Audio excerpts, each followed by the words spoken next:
Legally कितने gender मान्य हैं पता है आपको? Legally how many genders are recognized? Do you know? No one? 3 gender पता है ना सबको? थोड़ा सा मैं इसके बारे में बताना चाहूँगी। बाय बर्थ बायोलॉजिकली जिस जेंडर के बारे में हम सोचते हैं वो डिफरेंट है, और जिस जेंडर की लीगली मान्य होने की मैं बात कर रही हूँ वो डिफरेंट है। Gender is in our mind, हमारे दिमाग में होता है। जब हम जन्म लेते हैं तो डॉक्टर डिफाइन करता है कि ये मेल है फीमेल है। उसके बाद जो हम अपने आसपास के माहौल से गेन करते हैं उससे जेंडर बायस्ड होते चले जाते हैं। जैसे फीमेल है तो इस तरह के कपड़े पहनेगी, ऐसे बाल रखेगी, ऐसे बात करेगी, ऐसे बैठेगी। पर्टिकुलर गेम कौन से खेलेगी वो भी हमारा समाज डिसाइड कर देता है। कॉम्प्लिकेशंस देखने पड़ते हैं इसके बहुत सारे आगे चल के, स्कूल में, वर्किंग एनवायरनमेंट में और बहुत सारी जगहों पर। ऐसा नहीं है कि प्रॉब्लम्स केवल गर्ल्स को फेस करनी पड़ती है, there are problems for the boys also. अगर वो रोना चाहे तो उन्हें रोक दिया जाता है because our society is gender biased. नहीं, तुम्हें रोना नहीं है, चाहे वो कितना भी रोना चाहे। अभी जो माहौल है उसमें हमें जेंडर सेंसिटिव होना ही पड़ेगा, क्योंकि हम सबको मिलकर काम करना है। स्कूल हो, हमारा स्कूल तो को एजुकेशन। इसके अलावा जब आप अपने वर्किंग एनवायरनमेंट में काम करेंगे और जेंडर बायस्ड रहेंगे तो आप पहले से जज कर लेंगे कि पर्टिकुलर व्यक्ति ज़्यादा अच्छा काम करता है या बीइंग उस पर्टिकुलर जेंडर वो कम अच्छा काम करता है।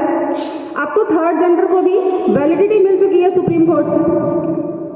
अगर आप अपने वर्किंग एनवायरनमेंट में जाते हैं और पहले से सोच लेते हैं कि वो काम नहीं कर पाएगा तो हम आज की सोसाइटी में मैनेज नहीं कर पाएंगे।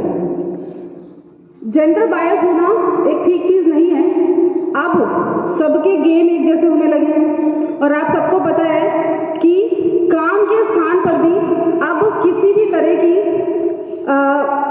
डिस्क्रिमिनेशन नहीं किया जाता। बायस होने से हम डिस्क्रिमिनेट करते हैं, डिस्क्रिमिनेशन नहीं है।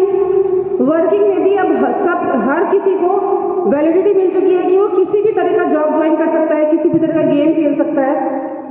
तो हमें जेंडर सेंसिटिव होना जरूरी है।